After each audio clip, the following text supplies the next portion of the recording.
All right. Good morning. Happy Sunday morning. What's happening, guys? What is going on? Yeah, the 24th.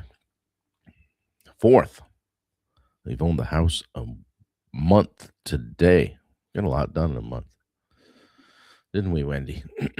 Yeah. Beat ourselves up pretty good. Yeah. How we doing, guys? Good morning. Good Sunday morning. And everybody jump on here, see what's happening.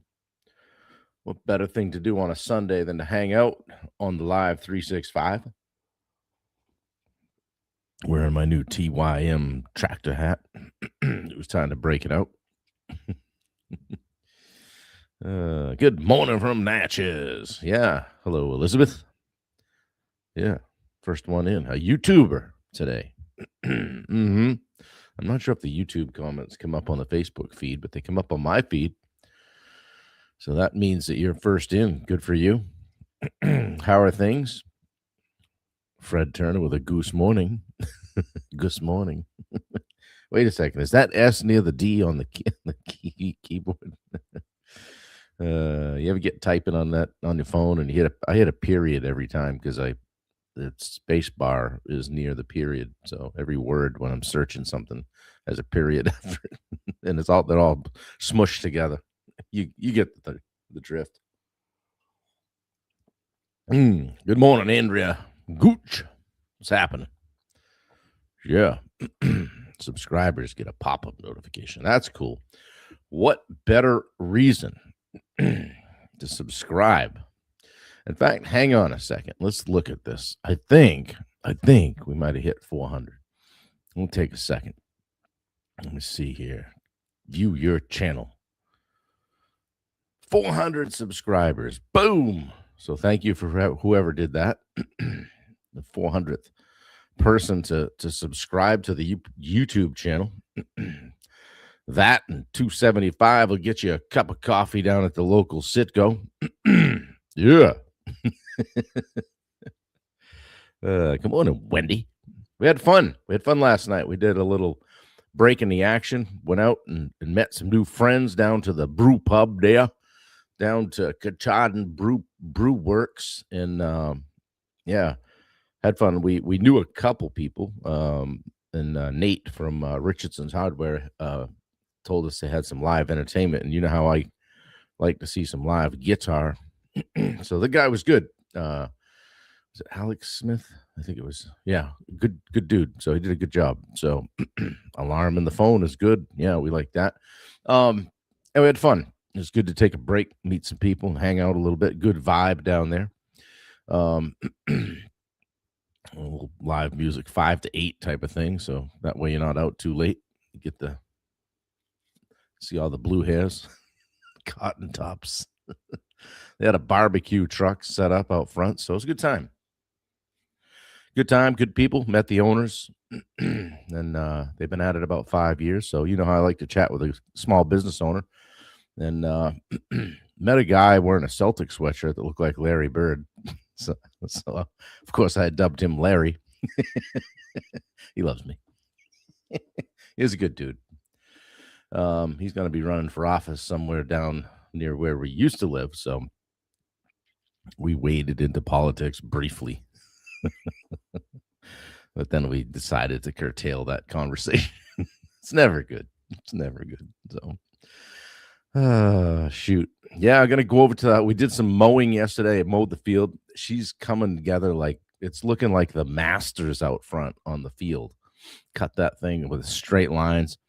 I told Wendy, I said, next time I'm going to cut it diagonally this way. And then that I'm going to give it the quilt look. And she's like, oh, no, you got to stop. I'm like, I'm going to go in. I'm going to turn around. You got to have good straight lines when you're mowing, right? Josh Baker knows. He knows. People drive by and they say, man, that's some good straight lines there on that lawn. That fella right there, he takes his mowing seriously. Getting a little system down. Wendy goes and does all the perimeter work with the John Deere, and then I come in and whack it with a 6-foot finish mower. So,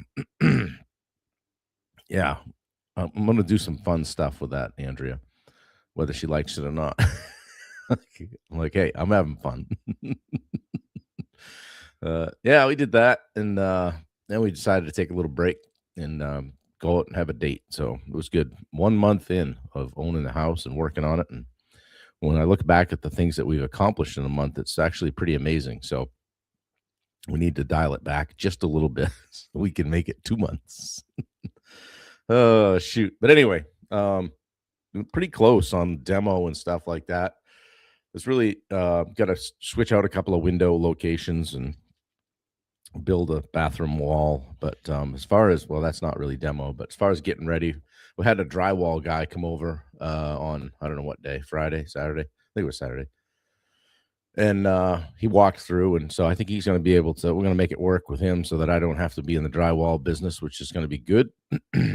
Good because I won't beat myself up, but also good because the final product will look better. Always looks better when you hire a pro, right? I mean, I can put mud on the wall and do taping and mudding and all that, but that's not where I want to be. Not where I want to be. So anyway, his name's Billy. So we'll get him going. Coffee's good. Yeah. So anyway, enough about that. We've been talking about 10 hard truths to building a dangerous business. Patterns that I've recognized over the last few years with business owners and people and clients and things that I see. And what I wanted to talk about today was how your team can feel your uncertainty. Okay. A lot of business owners think that leadership's about having all the answers, and it really isn't. When I've been in leadership positions, I say, I don't know more than anything. I don't know, but I'll find out. So it's not about having all the answers. It's about stability. Okay. And good morning, Jess Novak. Yeah. Just in time. Yeah, because whether you feel like it or not, your team can feel the uncertainty. If you're uncertain as a leader, team's going to feel that. There's going to be they can feel the hesitation. They can feel those emotional swings, the ups and downs, and the inconsistency. And if there's lack of direction, they're going to feel that. They'll certainly feel panic or pressure, and they'll make their own moves based on that. Okay. So good morning, Lee Frisbee. Yeah, you're not that late. You got here before Ben Bryant, so everything's cool. I'll tell him you were here at 8. It's all good. Yeah. When leadership becomes emotionally unstable, then the entire business gets a little shaky, right? Your team doesn't need perfection from you as a leader. They don't expect that, but they do need steadiness. They do need you to show up this kind of the same like emotional level every day. All right. So that's what we're talking about today. Day 1, we talked about how your business mirrors you. Day 2, how chaos is expensive, more expensive than you think. And yesterday we talked about how sometimes we as owners or leaders can be addicted to being needed. All right. And that one kind of hit hard for some people, I think. So today we're going to talk about leadership presence, the emotional side of leadership. Nobody really talks about, right? Like as the owner, your energy spreads. Okay. People feel it. It's like a kind of a wavelength, right? A ripple that you're putting out there. Here comes Wendy with the links. Watch out, guys. Yeah. And your reactions spread. Your confidence spreads. Uncertainty spreads too. Right. So whether you realize it or not, leadership's emotional. It really is. It just is. Teams, your team, your people in your in your charge, your employees, people around you read leadership faster than words. They simply do. Employees observe tone and everything, like body language, reactions, stress levels. They're reading you like a book all the time. You're looking at your decision making. Well, I wouldn't have done it that way. Whether you're confident or not, whether you're consistent. Okay, even when you think you're hiding it. Okay, they'll pick up on those sudden mood shifts or panic over money. Hey, don't put anything on the card this week. Hey, give me a call before you go to the lumberyard. Emotional reactions. Well, why'd you do that? All that kind of stuff, right? Indecisive leadership. Well, I don't know right now. Give me a minute, right? Kind of going off the off the deep end here, right? And then avoiding those hard conversations. Oh, hey, I know we'd talk about that review, but hit me up at the first of the year, right? Like avoid pushing, kicking stuff down the road. Okay. So you may think that your team only listens to your words, but they're actually studying your behavior all the time. Okay. And they're looking for uncertainty, and that uncertainty creates instability. So some things will happen that makes leadership shaky. Okay. Or that when leadership is shaky, the team's gonna hesitate, right? They're gonna second guess decisions. They're not going to operate from a owner's mindset like you might like, right? They're going to avoid the responsibility. They don't want to be wrong, right? They're going to lose confidence and operate defensively and kind of back on the ropes a little bit. They might gossip and speculate. Okay, all of that stuff. People crave certainty. Good morning, kids, says Ban Dennett. How you doing, buddy? Good to see you. Yeah, people crave the certainty, even during, especially during pressure. Okay, when leadership feels unstable, people stop focusing on growth and stop focusing on survival. Like, I don't know how long I'm going to be around. Geez, Bob doesn't seem like this thing's going to be going any further. We don't really know what's going on. I think there's some things going on at home, right? I think one of the dogs snuck out or something. Yeah. So let's talk emotional leadership versus emotional reactivity. Okay. This isn't about becoming emotionless, right? Just being like, well, taking a company line on everything. Okay. Like good leaders care deeply and feel pressure and experience stress, just like everybody else. They learn emotional regulation. Okay. All right. Reactive leaders panic publicly, vent constantly, maybe even vent to employees about other employees. Not good, guys. Do not do that. They create fear. These are reactive leaders, right? They change direction emotionally. They spread anxiety amongst the troops, so to speak. Okay. A strong leader is going to process pressure, communicate clearly. They're going to stay grounded and make calm decisions and create steadiness. Simple as that. Calm leadership creates confident teams every day of the week. Okay. So you got to be a calm leader, even when, things the shit can be hitting the fan. Okay. But you got to remain calm. What is that saying? Nobody in the history of calming down or being told to calm down ever calmed down. Calm down. Right. People perform better when they know what the expectations are, when they know the direction and the priorities and the standards. What are we doing around here, right? They perform better when leadership is steady. They don't need the fake positivity and perfection and, the things we might think they need, as a leader, right? They don't need us pretending that everything is easy. No, they know it's not, right? They just need honesty and clarity and consistency, emotional steadiness, just taking care of business. That's why you're the leader. Just because you own it doesn't mean you're the leader. In my mind, you got to earn that role. You're a leader if somebody calls you a leader, if views you as a leader. All right. You may be leading people. You may not be very good at it. Okay. One of the greatest things a leader can provide is just emotional stability under pressure. Like, who do you look to when things go sideways? Right. I always used to say, I would come on the job site and they would, somebody would, inevitably say, "Oh, the boss is here." I'm like, well, you find out who the boss is when things go wrong. Okay. And everybody points to you, right? So when things are messed up, that's when you find out who the boss is, who the leader is, right? Okay, guys, I hope this stuff's helpful today, right? Like, teams study leadership behavior. They're going to study you, all right? So understand you're under the microscope all the time.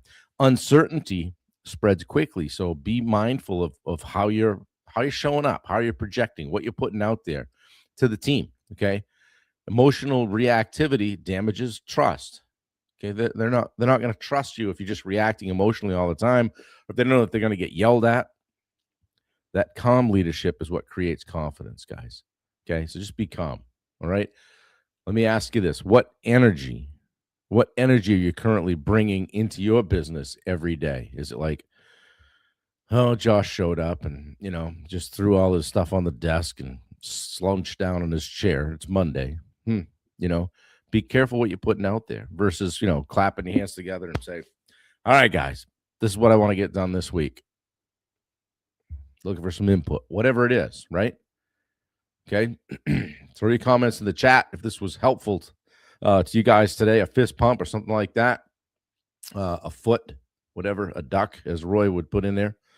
And I would just challenge you to think about that. It's a great day to have this talk because going into Monday, of course, tomorrow's Memorial Day. I guess people are not working, but I will be. So, thanks, Josh. I appreciate it. Yeah, take some time to think about it. Think about how you're going to show up next week, and what you're projecting to the team. So that's all. That's all I would ask, and all I would hope that you would get from this.